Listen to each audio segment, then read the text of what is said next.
ونستغفره ونؤمن به ونتوكل عليه ونعوذ بالله من شرور أنفسنا ومن سيئات أعمالنا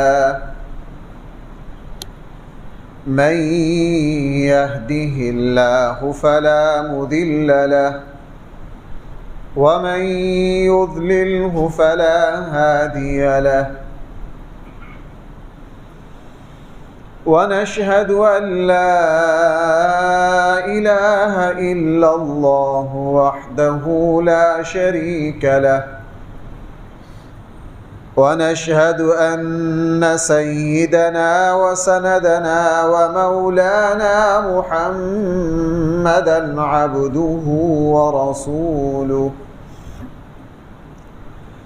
صلى الله تعالى عليه وعلى آله وأصحابه وبارك وسلم تسليما كثيرا كثيرا أما بعد فأعوذ بالله من الشيطان الرجيم بسم الله الرحمن الرحيم يا أيها الذين آمنوا قوا أنفسكم وأهليكم نارا وقودها الناس والحجارة عليها ملائكة غلاظ شداد لا يعصون الله ما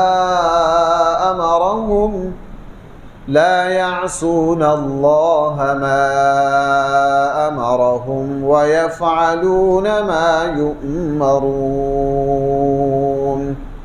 صدق الله مولانا العظيم.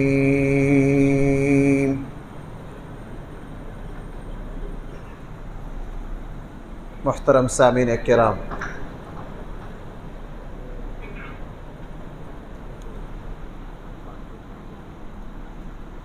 اللہ جل جلالہ نے انسان پر جو لاتعداد نعمتیں اور انسان کو نوازنے کی اللہ تعالیٰ کی طرف سے جو سینکڑوں شکلیں ہیں، ان نعمتوں میں سے ایک بہت بڑی نعمت اللہ تعالیٰ کی طرف سے ملنے والی نیک اولاد ہے۔ اللہ تعالیٰ اپنے بندوں کو جو بڑے بڑے انعامات میں سے نوازتے ہیں، ان میں سے ایک اللہ کی اپنے بندے پر بہت بڑی جو نوازش ہے وہ نیک اولاد ہے۔ اولاد انسان کو دنیا کی چیزوں میں سب سے زیادہ محبوب ہوتی۔ انسان کو اپنی اولاد سے بہت لگاؤ ہوتا ہے، بلکہ اولاد تو ایسی چیز ہے، انسان کیا جاندار بھی، کوئی جاندار ایسا نہیں جو اپنی اولاد سے لگاؤ نہ رکھتا ہو۔ اسی لیے اولاد ایسی نعمت ہے کہ اللہ تعالیٰ کے پیغمبروں نے بھی اللہ تعالیٰ سے اولاد کی فریاد کی، اولاد کو مانگا۔ ابراہیم علیہ السلام جیسے عظیم الشان پیغمبر، قرآن میں نبیوں کی دعائیں ہیں۔ حضرت زکریا اللہ سے دعا مانگ رہے ہیں، ابراہیم علیہ السلام اللہ سے دعا مانگ رہے ہیں۔ تو اولاد اللہ کی نعمت ہے، لیکن اولاد اللہ کی نعمت اسی وقت بنتی ہے جب وہ نیک ہو۔ اولاد اللہ کی نعمت اسی وقت بنتی ہے بھائی جب وہ کیا ہو؟ نیک ہو۔ اگر اولاد نیک نہ ہو تو یہ انسان کے لیے دنیا میں سب سے بڑی ذلت و رسوائی اور تکلیف کا باعث ہے۔ انسان ساری زندگی تڑپتا ہے، نہ اس کو چھوڑ سکتا نہ اس کو رکھ سکتا۔ اسی لیے کسی بھی پیغمبر نے اللہ تعالیٰ سے جب بھی اولاد مانگی صرف یہ نہیں کہا کہ اللہ مجھے اولاد دے، کسی نبی نے یہ نہیں کہا۔ ہر اولاد نے یہ کہا اے اللہ مجھے، ہر نبی نے یہ کہا اے اللہ مجھے نیک اولاد دے۔ دو مثالیں قرآن میں سے میں عرض کروں گا۔ ابراہیم علیہ السلام اللہ تعالیٰ سے دعا مانگ رہے ہیں، اے اللہ مجھے اولاد دے، لیکن یہ نہیں کہا کہ اے اللہ مجھے صرف اولاد دے دینا، فرمایا ربی ہب لی، اے میرے اللہ مجھے نیک اولاد دے دے، من الصالحین، اے اللہ مجھے اولاد دے لیکن اولاد نیک۔ حضرت زکریا علیہ السلام اللہ تعالیٰ سے دعا مانگ رہے ہیں، اولاد نہیں ہے، اللہ تعالیٰ سے فریاد کی ربی حب لی من لدنک ذریۃ طیبہ، اے اللہ مجھے نیک اولاد دے۔ چونکہ انبیاء علیہ السلام اس حقیقت کو سمجھتے تھے کہ اولاد نیک ہو تو اولاد ہے، وگرنہ میں نے عرض کیا اولاد جو ہے اس سے بڑی آزمائش کوئی نہیں ہے۔ اسی لیے اسلام نے ہر مسلمان پر اس بات کو فرض قرار دیا ہے۔ بھائی میں کیا لفظ استعمال کر رہا ہوں؟ فرض، کہ ہر مسلمان اپنی اولاد کو دین سکھائے، یہ ماں باپ پر فرض ہے، ماں باپ پر فرض ہے، ماں باپ پر فرض ہے۔ ہم اس کو اپنا فریضہ نہیں سمجھتے، ہم سمجھتے ہیں شاید صرف نماز ہی فرض ہے، نہیں، اولاد کو دیندار بنانا، نیک بنانا، اپنی اولاد کو دین سکھانے کی پوری کوشش کرنا، یہ ماں باپ پر فرض ہے، لازم ہے۔ جو ماں باپ یہ فریضہ ادا نہیں کر رہے وہ گناہ گار ہیں، کل قیامت والے دن وہ اللہ تعالیٰ کے یہاں مجرم ہیں۔ اس لیے صرف آدمی کا خود دیندار ہونا ہرگز کافی نہیں ہے۔ آج یہ منظر ہمیں دن رات دیکھنے کو ملتا ہے کہ والد جو ہیں صف اول کے نمازی ہیں، دیندار ہیں، ماشاءاللہ حج بھی کیا ہوا ہے، بہت بڑی سعادت ہے، لیکن اولاد کی کوئی پرواہ نہیں۔ میری اولاد کیا کر رہی ہے اس کی کوئی فکر نہیں، بلکہ قرآن کریم نے تو سورہ فرقان میں اللہ کے نیک بندیوں کی نشانی ہی یہ بتائی ہے، ربنا هب لنا من ازواجنا وذریاتنا قرۃ اعین۔ اللہ کے نیک بندے اللہ سے دعا مانگتے ہیں، اللہ ہمیں ایسی اولاد دے جو ہماری آنکھوں کی ٹھنڈک ہو اور ہمیں نیک لوگوں کا امام اور ان کا رہنما بنا۔ آدمی کی دینداری کا پتہ یہاں سے چلتا ہے۔ اس آیت کے تحت مفسرین نے ایک بڑی اہم بات لکھی ہے، کسی بھی انسان کے، کسی بھی مسلمان کے دیندار ہونے کا پتہ یہاں سے چلتا ہے کہ آیا یہ اپنی اولاد کو دیندار بنانے کے لیے فکر مند ہے یا نہیں۔ اپنا دیندار ہونا یہ کافی نہیں ہے، چونکہ بھائیوں میں اور آپ جو دیندار ہیں وہ تو ہم اپنے ماں باپ، اپنے استاد، اپنے بڑوں کی وجہ سے۔ بھائی میری بات سمجھ پا رہے ہیں؟ ہم جو دیندار ہیں، ہم جو یہاں بیٹھے ہیں، یہ کس کی وجہ سے ہیں؟ اپنے ماں باپ کی وجہ سے، اپنے اساتذہ کی وجہ سے۔ کوئی اللہ کا نیک بندہ ایسا آیا ہے، وہ ماں باپ بھی ہو سکتے ہیں، وہ استاد بھی ہو سکتے ہیں، انہوں نے ہمیں نیکی کی طرف لگا دیا۔ اس لیے میرا اور آپ کا خود دیندار ہونا یہ کوئی کمال کی بات نہیں ہے، اس لیے کہ ہم خود دوسروں کی محنت ہے۔ بھائی ہم کیا ہیں؟ دوسروں کی محنت ہے۔ میں نے قرآن کریم حفظ کیا ہے، اس میں میرا کیا کمال ہو سکتا ہے؟ میں تو بچہ تھا، کوئی کمال نہیں ہے۔ یہ تو میرے بڑوں نے، میرے ماں باپ نے مجھے دین کی طرف لگایا، میں نے دین پڑھ لیا۔ یہ خوبی اور کمال تو میرے ماں باپ، میرے اساتذہ کا ہوا، اس میں میرا تو کوئی عمل دخل نہیں۔ میرا تو پتہ اس وقت چلنا ہے کہ میں اپنی اولاد کو کیا دے کر گیا ہوں، میں نے اپنی اولاد کو کیا سکھایا۔ اگر مجھے صف اول کی توفیق آیا، میں نے اپنی اولاد کو بھی اس قابل بنایا ہے کہ وہ پہلی صف میں نماز پڑھے۔ اگر میں نے ساری زندگی نماز جمعہ اہتمام سے پڑھا ہے، حلال کمایا ہے، دین پر عمل کیا ہے، آیا میں نے اپنی اولاد کو بھی یہ سکھایا ہے یا نہیں سکھایا؟ اس لیے قرآن کی سائد سے یہ پتہ چلا کہ بھائیو، جب تک ہم اپنی اولاد کو دیندار نہ بنائیں گے تو خود بھی دیندار کہلوانے کا حق نہیں رکھتے۔ اس لیے حدیث میں کیا فرمایا رسول اللہ صلی اللہ علیہ وسلم نے؟ فرمایا الا کلکم راع وکلکم مسئول عن رعیتہ۔ اس حدیث میں بعض طرق میں یہ اضافہ ہے کہ کل قیامت والے دن تم سے پوچھا جائے گا تمہاری بیوی کے بارے میں، تمہارے اولاد کے بارے میں۔ اس لیے نبی کریم صلی اللہ علیہ وسلم ہر خیر کی بات، حضور کے صحابہ کی یہ عادت تھی، اللہ کے نبی سے جو سنا گھر جا کے اس کو کیا کیا؟ منتقل کیا۔ میں نے یہ مثال کئی دفعہ دی ہے، نبی کریم صلی اللہ علیہ وسلم جب غار حرا سے تشریف لائے، بھائی غار حرا سے تشریف لانے کے بعد سب سے پہلے کس کے پاس گئے؟ حضرت خدیجہ الکبریٰ رضی اللہ عنہا کے پاس۔ اور اس موضوع کو بار بار بیان کرنے کو جی چاہتا ہے۔ ہمارے یہاں اس وقت بڑی کوتاہی ہے، ہم نے اپنی اولادوں کو تعلیمی اداروں کے حوالے کر دیا، ہم نے اپنے اولادوں کو تعلیمی اداروں کے حوالے، ان کو پڑھانے والے دہریے ہیں، بے دین ہیں، ملحد ہیں، دین سے بیزار ہیں۔ چند دن پہلے میری ایک دوست سے بات ہو رہی تھی اور خود مجھے کوئی 2-3 ہفتے پہلے اس صورتحال کا سامنا کرنا پڑا کہ ہمارے بچے جو جدید تعلیمی اداروں میں پڑھ رہے ہیں، ان کو پڑھانے والے ایسے ملحد، دین بیزار، منکرین خدا ہیں کہ ان بچوں کو پڑھاتے پڑھاتے پڑھاتے پڑھاتے بے دین بنا دیتے ہیں، وہ عقل پرست ہو جاتے ہیں، وہ دین سے بیزار ہو جاتے ہیں۔ بھائی وہ دین سے کیا ہو جاتے ہیں؟ بیزار۔ حالانکہ میرے اور آپ کا جو دین ہے، ہمیں تو پیدا ہونے سے ہی دین سکھایا گیا، ہمیں تو پیدا ہونے سے بھائی کیا سکھایا گیا؟ سنت کیا ہے کہ بھائی جس وقت بچہ پیدا ہو تو سب سے پہلے اس کے دائیں کان میں کیا کہا جائے گا؟ یہ کیا ہے؟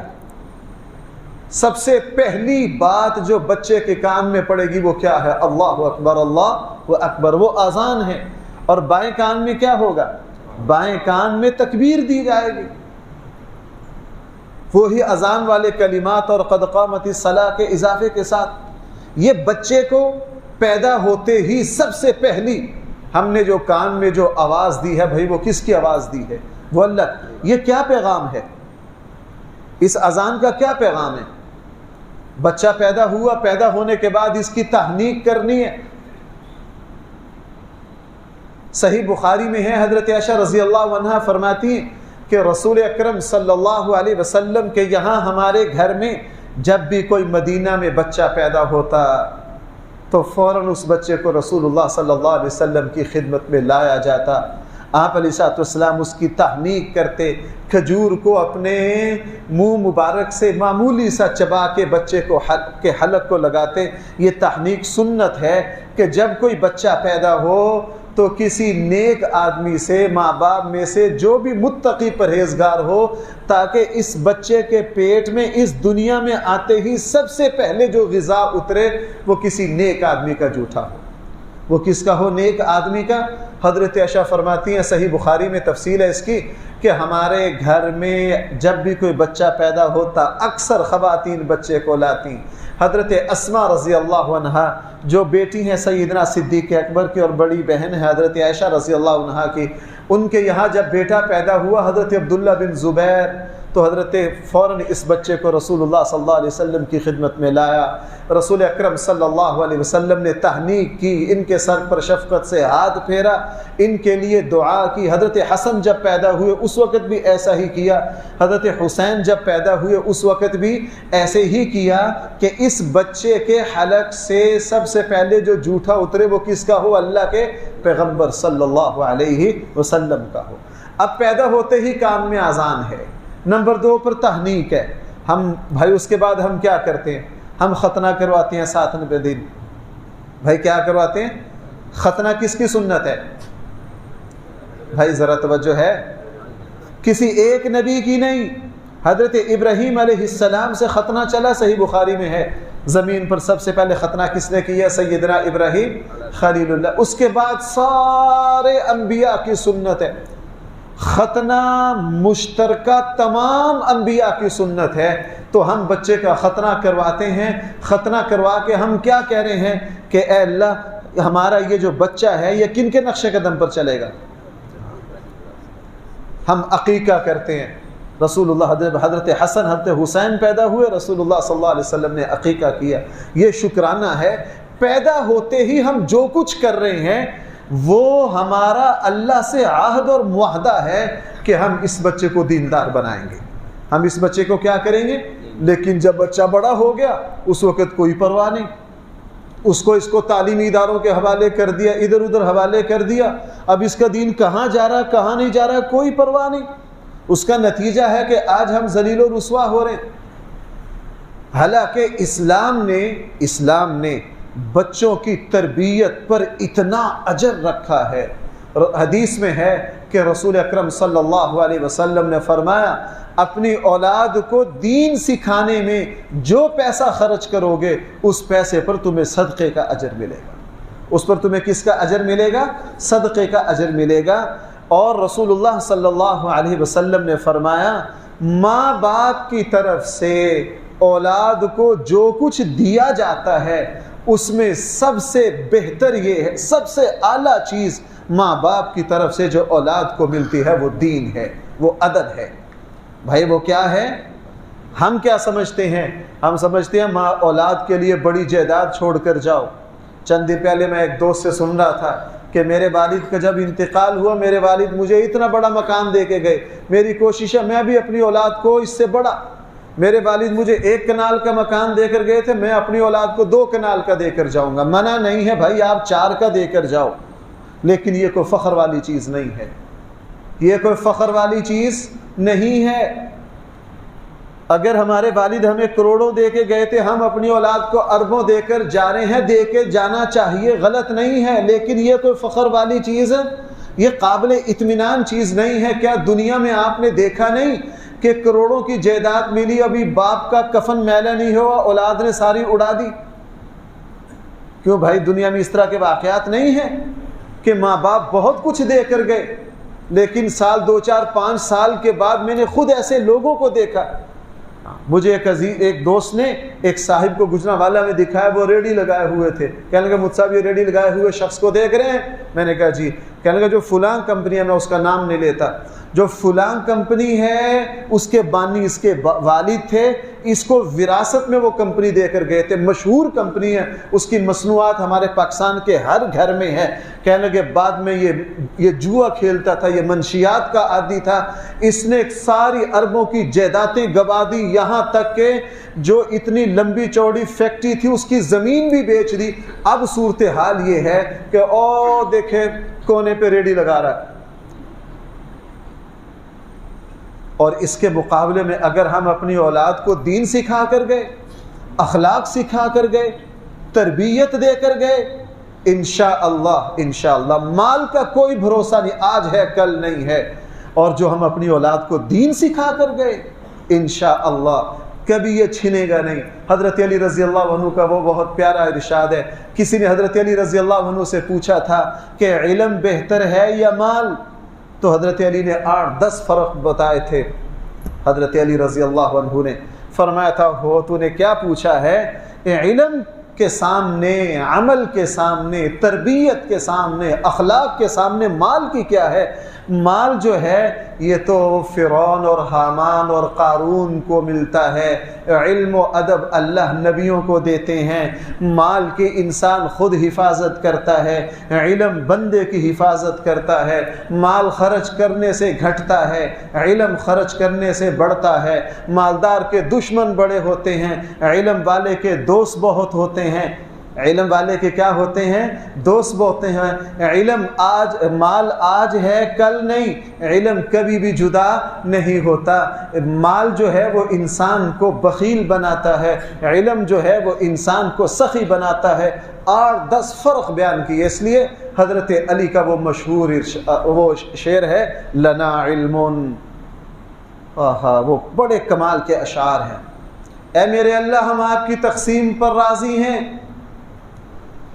حضرت علی کیا فرما رہے ہیں؟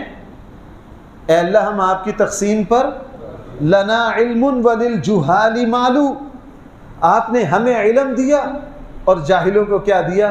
مال دیا. ہم سمجھتے ہیں کہ ماشاءاللہ میں نے اپنے 4 بچیاں، چاروں کو کنال کنال کی کوٹھیاں بنانا غلط نہیں ہے، میں منع نہیں کر رہا ہوں، لیکن یہ کوئی بھروسہ اور فخر کی چیز نہیں ہے. فخر کی چیز یہ ہے کہ میں نے اپنے بیٹے کو قرآن کی تعلیم دی ہے، میں نے اپنے بیٹے کو دین سکھایا ہے، میں نے اپنے بیٹے کو نمازی بنایا ہے، میں نے اپنے بیٹے کو با اخلاق بنایا ہے، میں نے اپنے بیٹے کو رشتہ داریوں کا حق سکھایا ہے. اس وقت ہم صرف پیسہ لگا اپنی اولادوں کو پیسہ کمانے والی مشین بناتے ہیں کہ میرا بیٹا کسی طرح ڈاکٹر بن جائے، میرا بیٹا کسی طرح باہر چلا جائے. اب یہ جو یونان والا واقعہ ہوا تو بھائی 30 لاکھ روپے دے کے موت کو خریدا ہے کہ نہیں؟ مقصد کیا تھا بھائی؟ مقصد کیا تھا؟ پیسہ کمانا.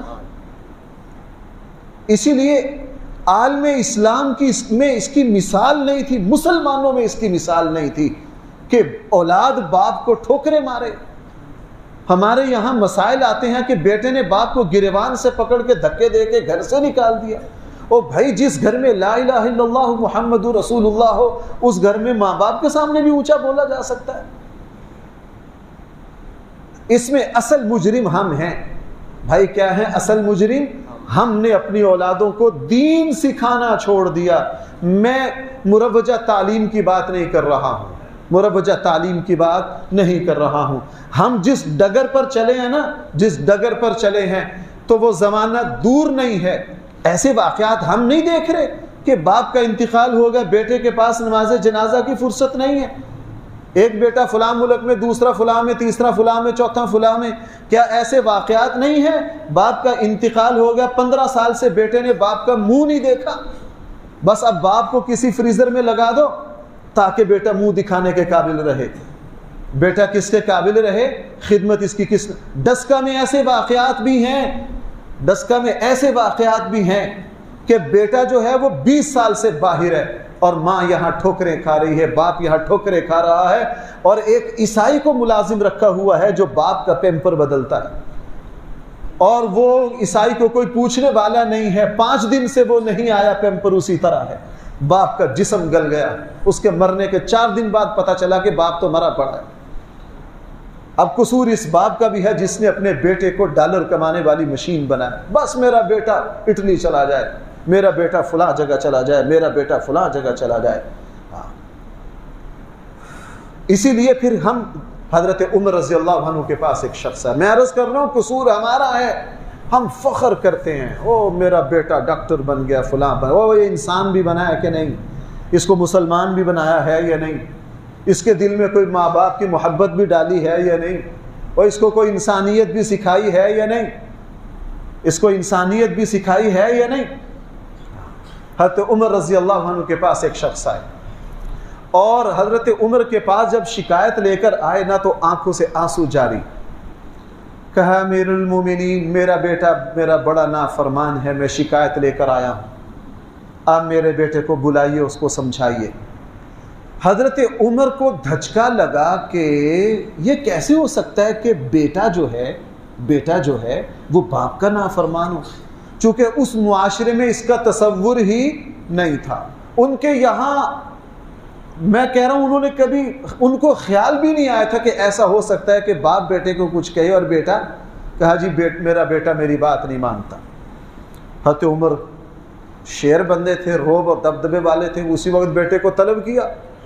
اب جب بیٹا آیا 20-22 سال کا نوجوان، قد کاٹ، خوبصورت، حسین و جمیل،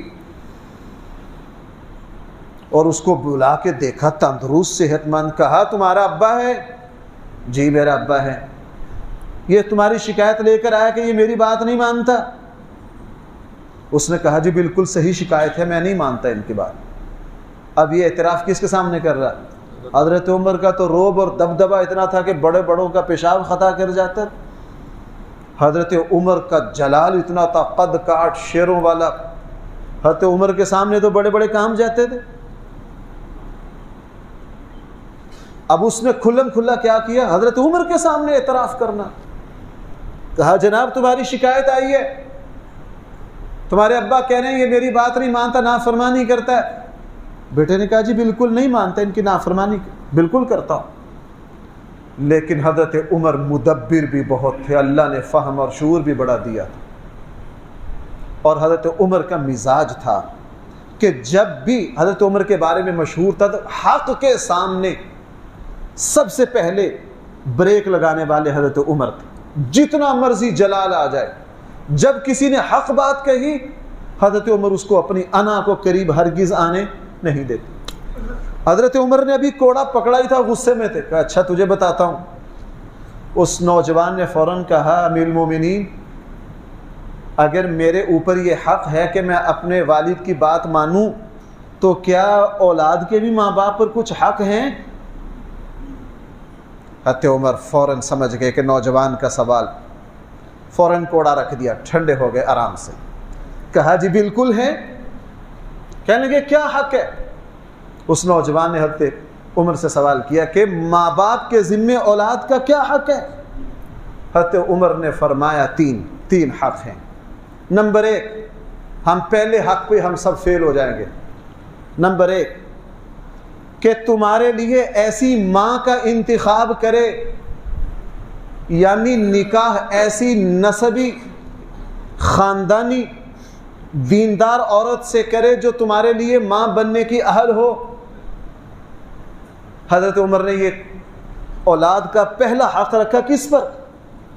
بھائی بولو. ہم نے کبھی رشتہ کرتے ہوئے یہ دیکھا ہے کہ جہاں میں رشتہ کر رہا ہوں آیا یہ میری نسل کی مربیہ بنے گی کہ نہیں؟ آیا یہ میری نسل کی تربیت کرے گی کہ نہیں؟ ہم نے تو خود اپنے آپ کا بیڑا غرق کیا ہے. تو حضرت عمر نے فرمایا پہلا حق اولاد کے لیے ایسی ماں کا انتخاب کرے جو ماں باپ دیندار ہو, اولاد کی صحیح تربیت کر سکے. نمبر دو جب اولاد پیدا ہو تو سب سے پہلا کام یہ کرے کہ اس کو عزت والا نام دے. اس کو کیا کرے؟ عزت والا نام دے. نمبر 3 اپنی اولاد کو دین سکھائے. الفاظ کیا ہیں؟ ڈگریاں نہ دلوائے. میں بار بار ہمیں مغالطہ لگ گیا بھائیوں یہاں کہ میں نے بیٹے کو ڈاکٹر بنا دیا, انجینئر بنا دیا, پیسے لگا کے باہر بھیج دیا, اپنے فرائض ادا کر دیے. اللہ کی قسم نہیں ادا کیے, قیامت والے دن پکڑا جانا ہے. ہمیں یہی مغالطہ لگ گیا, ہمیں یہ پڑھایا گیا ہے کہ بس بیٹے کو اعلیٰ سے اعلیٰ یونیورسٹی سے ڈگری مل جائے, اس کی ڈگریاں اعلیٰ سے اعلیٰ ہوں. نہ, اولاد کو دین سکھانا, ایمان سکھانا, ان کی تربیت کرنا, ان کو قرآن سکھانا یہ لازم ہے. میں ابھی مثالیں دے کر آیا ہوں. بچے کو پیدا ہوتے ہی ہم یونیورسٹیوں کے نام اس کے کان میں بولتے ہیں یا اللہ اکبر؟ بھائی بولو تو صحیح یار. تحنیک کے لیے کیا حکم ہے؟ شہر کے سب سے مالدار سے تحنیک کرواؤ یا کسی نیک سے؟ 7 سال کا ہو تو کس بات کا حکم دینا ہے؟ 10 سال کا ہو جائے تو مار کے کیا کرنا ہے؟ حدیث میں ہے امام غزالی نے اس حدیث کو ذکر کیا کہ جب بچہ بولنا سیکھے سب سے پہلے اس کو کیا پڑھاؤ؟ لا الہ الا اللہ.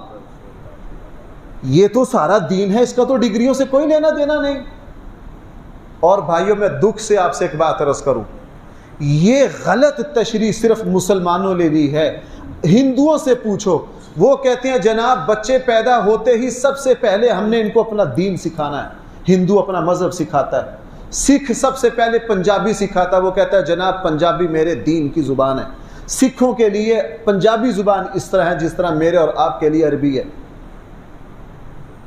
آپ یہودیوں کی تاریخ کا مطالعہ کرو, انہوں نے ہمیں یہ پڑھایا کہ بس تم پیدا ہوتے ہی اپنے بچوں کو ڈگریاں دلواؤ اور خود صحیح رخ پر رہے.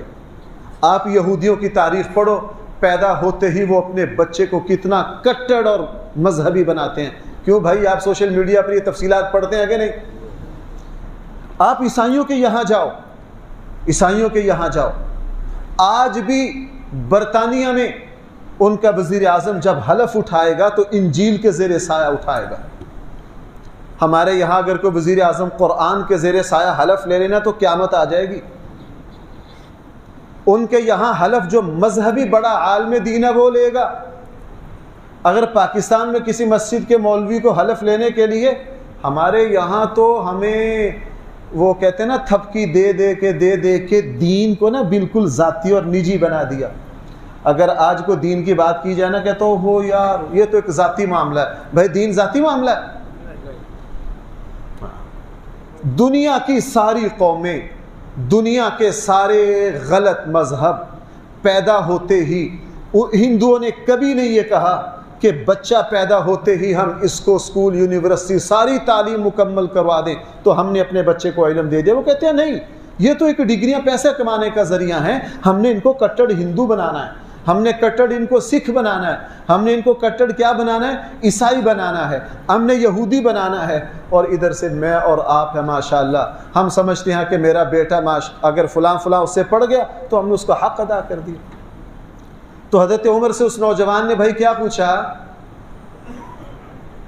یاد ہے کہ جی میرے ابا شکایت لے کر آئے ہیں کہ میں ان کی نافرمانی کرتا ہوں، بات نہیں مانتا ہوں، ذرا مجھے پہلے یہ بھی بتائیے ماں باپ پر بھی کوئی اولاد کا حق ہے؟ حضرت عمر نے کتنے حق بیان کیے؟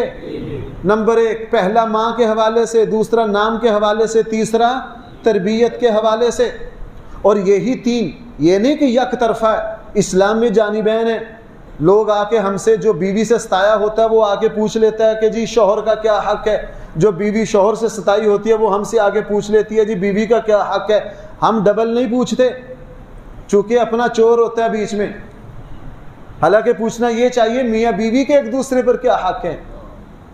باپ ہے صرف یہ پوچھے گا کہ جی ماں باپ کا کیا حق ہے، اگلا سوال نہیں کرتے اولاد کا، ڈبل پوچھو ماں باپ اور اولاد کے ایک دوسرے پر کیا حق ہے۔ اسلام میں جانبین ہے بھائی، اسلام میں کیا ہے؟ یہ اولاد پر 3 حق رکھے اور اولاد کے سر پر بھی 3 حق رکھے ماں باپ کے، ان کی اطاعت کرنا، ان کی تعظیم کرنا، ان کی خدمت کرنا، بنیادی 3 حق ہیں۔ ماں باپ کو ایسی عزت دینا کہ معاشرے میں اتنی عزت کسی کو نہ دیتا ہو، یہ اولاد کے ذمے۔ ماں باپ کی خدمت کرنا اور ماں باپ کی اطاعت اور فرما برداری کرنا، ہر اہم کام سے پہلے ابا جی سے ماں جی سے مشورہ کرنا، یہ 3 حق اولاد کے کس کے ذمے؟ ماں باپ کے حق اولاد کے ذمے ہیں، اور پہلے والے 3۔ اب جب حضرت عمر نے 3 حق بیان کیے نا تو اس لڑکے نے کہا امیر المومنین اگر ماں باپ پر اولاد کے 3 حق ہیں تو اس نے میرے لیے جس ماں کا انتخاب کیا ہے وہ پورے علاقے کی بدنام زمانہ ہے، وہ پورے علاقے کی کیا ہے؟ بدنام زمانہ ہے۔ میرے لیے جس ماں کا انتخاب کیا ہے پورے علاقے کی بدنام عورت ہے۔ نمبر 2 ان سے پوچھئے انہوں نے میرا نام کیا رکھا ہے، انہوں نے میرا نام کیا رکھا ہے؟ اس کا نام رکھا تھا جول۔ جول اس کیڑے کو کہتے ہیں جو گوبر میں پیدا ہوتا ہے اور گوبر کو کھا کھا کے مٹی باہر نکالتا ہے، وہ کالا سا ہوتا ہے کہ نہیں، پتہ نہیں ہمارے یہاں پنجابی میں کیا کہتے ہیں، عربی میں اس کو کیا کہتے ہیں؟ جول۔ اس نے میرا نام کیا رکھا ہے؟ جول رکھا ہے۔ اور اس سے پوچھیں کہ اس نے میری تربیت میں مجھے دین سکھانے میں کیا خرچ کیا۔ اب والد کے پاس کوئی جواب نہیں تھا، حضرت عمر کو غصہ چڑھ گیا۔ حضرت عمر نے کوڑا لے کے باپ کو کہا تجھے ماروں گا، نکل جا ادھر سے، جب تو نے اپنے فرائض ادا نہیں کیے تجھے ہرگز اس کا حق نہیں ہے کہ تو اولاد کا شکوہ کرے۔ تو بھائیوں میں تو اپنے آپ پر آتا ہوں، اگر ہم نے اپنی اولاد کو دین سکھانے کے لیے 1 روپیہ بھی خرچ نہیں کیا، ناراض نہ ہونا میں مجھ سمیت بات کر رہا ہوں، ہم نے اپنے بچے کو عصری تعلیم دینے کے لیے جتنا پیسہ خرچ کیا ہے کیا قرآن سکھانے کے لیے اتنا کیا ہے؟ وہ ہم نے چھوڑ رکھا مسجد میں جا کے 1 گھنٹہ جا کے پڑھ لیں گے، ماشاءاللہ بڑا تیر مار لیں گے تو کسی حافظ صاحب کو 2 گھنٹے کے لیے، گھنٹہ کے لیے، آدھے گھنٹے کے لیے گھر بلا لیں گے، بس تھوڑا سا آ گیا وہ کافی ہے، تھوڑا سا آ گیا وہ کافی ہے۔ اگر سنا جائے سچ بات یہ ہے کہ اگر ابھی ہم بلا، دیکھو بھائیو میں کرتا نہیں ایسے، ہاں میں آپ کو سمجھانے کے لیے کہہ رہا ہوں، توبہ نعوذ باللہ توبہ نعوذ باللہ، میں آپ کی توہین کے لیے نہیں کہہ رہا، ہم میں سے پتہ نہیں کتنے کتنے نیک لوگ، اعلیٰ پڑھے لکھے لوگ ہیں، میں تو اس طرح کا یوں نہ ایک میں نہ دو میں، کیا میں بلا تکلف، چلو میں اپنا نہیں کہتا، میں علی مسلم صاحب کو کھڑا کر دیتا ہوں کہ جی بلا آپ اپنی مرضی سے جس کو چاہیں کھڑا کر کے نماز سنیں، کیا ہمارا یہ مجمع اس قابل ہے؟ بھائی بولو۔ میں یہ نہیں کہہ رہا کہ الحمدللہ بہت اکثریت کو آتی ہیں، لیکن اکثریت کا آنا کافی ہے یا ہر مسلمان کو آنا کافی ہے؟ کیوں بھائی؟ ہر مسلمان کو آنا کافی ہے۔ اس لیے ہم ادھر ادھر جاتے ہیں، لوگ تکبیر پڑھتے ہیں، کانپ جاتے ہیں کہ یہ تکبیر میں کیا غلطی کر رہے ہیں، یہ اذان میں کیا تکبیر، اس لیے ہماری اذانیں سنو، اذانیں سنو۔ میں مذاق بعض دفعہ اوپر بات کر رہا ہوتا ہوں، اذانیں ہوتی ہیں نا تو بھاگ کے نیچے آ جاتا ہوں۔ ایسی بدترین غلطیاں، اذان دے رہے ہیں، اذان میں کفر، اذان میں کیا؟ ہاں میں نے آپ کو سنایا تھا، جس مسلمان نے لا الہ الا اللہ پہ کیا کہہ دیا، لا الہ الا اللہ، اب یہ لا الہ الا اللہ کیا معنی بنا؟ اللہ کے سوا کوئی اور خدا ہے، اللہ خدا نہیں ہے۔ اگر لا کو لمبا نہ کیا، لا الہ، اگر لام سے الف ختم کر دیا جائے تو یہ تاکید کے لیے بن جاتا ہے، نفی کے لیے نہیں بنتا۔ اس کا معنی بنتا ہے اللہ الہ نہیں ہے، الہ اس کے علاوہ کوئی اور ہے، الہ اس کے علاوہ کوئی اور ہے۔ اس لیے بھائیوں اپنی اولادوں پر توجہ دو، ہم سب پر اتنا بڑا فریضہ ہے۔ میں حیران ہوں، ہمارے یہاں اکثر لوگ مجھ سے پوچھ لیتے ہیں، مجھ سے میں باہر جانا چاہتا ہوں، بھائی عمر کتنی، بچے کتنے ہیں؟ جی 4۔ آپ کی عمر کتنی ہو گئی ہے؟ 40 سال۔ میں کہتا ہوں میری رائے میں باہر نہ جاؤ، آپ 40 سال پر پہنچ گئے ہیں، آپ کے بچے عمر کے اس حصے میں ہیں، اس وقت ان کی تربیت سب سے زیادہ اہم ہے۔ لیکن ہم کیا کرتے ہیں؟ ہم ڈالر اور ریال کمانے باہر چلے جاتے ہیں، ڈالر اور ریال کمانے باہر چلے جاتے ہیں، اور پھر آپ کو پتہ ہے کہ جب ماشاءاللہ 15-20 سال کے بعد واپس لوٹتے ہیں، نہ بیوی سنتی ہے نہ بچے سنتے ہیں، نہ بیوی سنتی ہے نہ بچے سنتے ہیں۔ اس کا نتیجہ، وگرنہ ہمارے اسلاف وہ تھے بھائیوں، وہ اپنا سب سے اعلیٰ ترین پیسہ سمجھتے تھے اپنی اولاد کی تربیت پر خرچ کرنا۔ امام ربیعہ امام مالک کے استاد ہیں، تابعی ہیں، بڑے صحابہ کو دیکھا، کیا نام ہے؟ ربیعۃ الرائے۔ امام مالک، حدیث کی سب سے پہلی کتاب بھائی کون سی ہے؟ موطا مالک۔ کس نے لکھی ہے؟ امام مالک نے۔ امام مالک کہاں ہوئے ہیں؟ مدینہ منورہ میں۔ آج بھی جنت البقیع میں جاتے بالکل شروع والی قبروں میں امام مالک دفن ہے۔ یہ ربیعہ امام مالک کے بھی استاد تھے، امام مالک کے استاد تھے، حدیث میں ان کی بڑی سندوں میں ان کا نام آتا ہے۔ ان کے والد 30,000 درہم، بھائی کتنے؟ 30,000 درہم بیوی کو دے گئے، اولاد ہونے والی تھی، اولاد کو دے کر بیوی کو دے کر چلے گئے کہ مشکل وقت میں کام لانا۔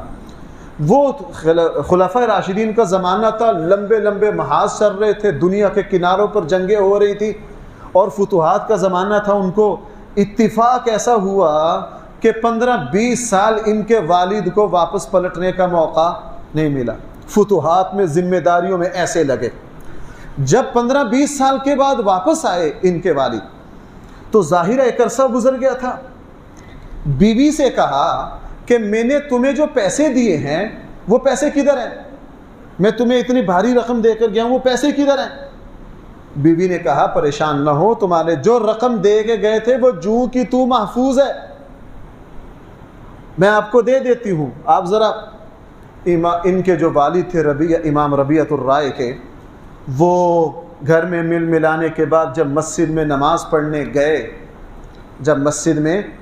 پڑھنے گئے تو روضہ رسول پر ایک نوجوان کو دیکھا کہ لوگ اس کے جوتے اٹھائے پھر رہے ہیں۔ ظاہر ہے امام مالک جس کا شاگرد ہو، اس کے جوتے اٹھائے پھر رہے ہیں نوجوان، اور نماز کے بعد وہ روضہ رسول پر بیٹھ گیا ٹیک لگا کر، اور مجمع لگا ہوا ہے، احادیث وہ بیان کر رہا ہے، لکھ رہے، سناٹا۔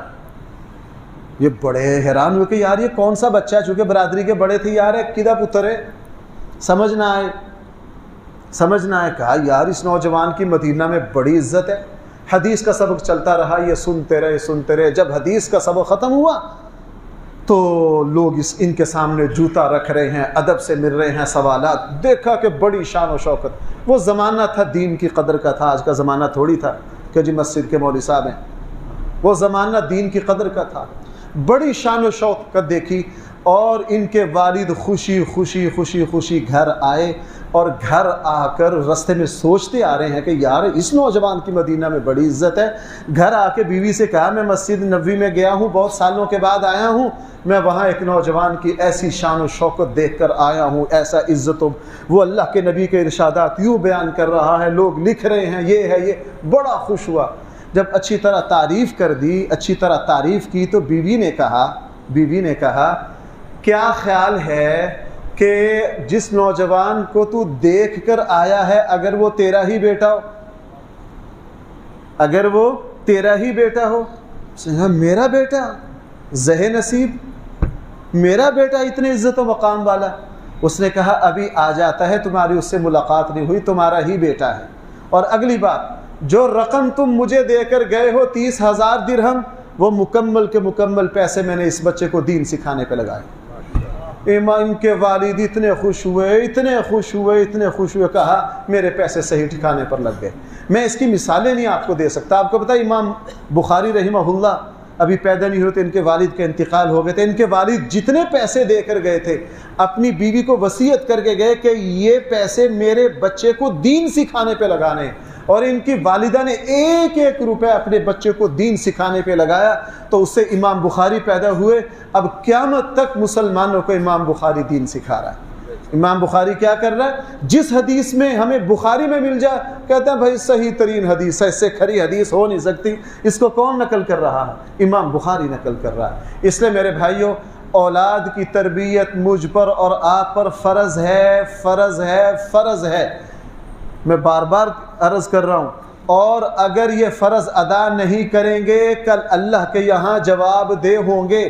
ہم اپنی اولادوں کو تعلیمی اداروں کے حوالے کر کے فارغ نہیں ہو سکتے. ہم نے خود اپنی اولاد کو دین سکھانا ہے. آیا ہماری اولاد کو دین کا پتہ ہے یا نہیں؟ ان کو قرآن آتا ہے یا نہیں؟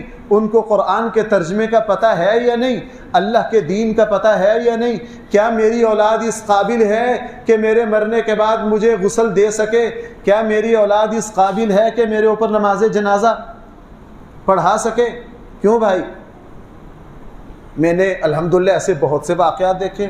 ہمارے ایک استاد تھے، ان کے والد کا انتقال ہوا، سارا کام خود کیا.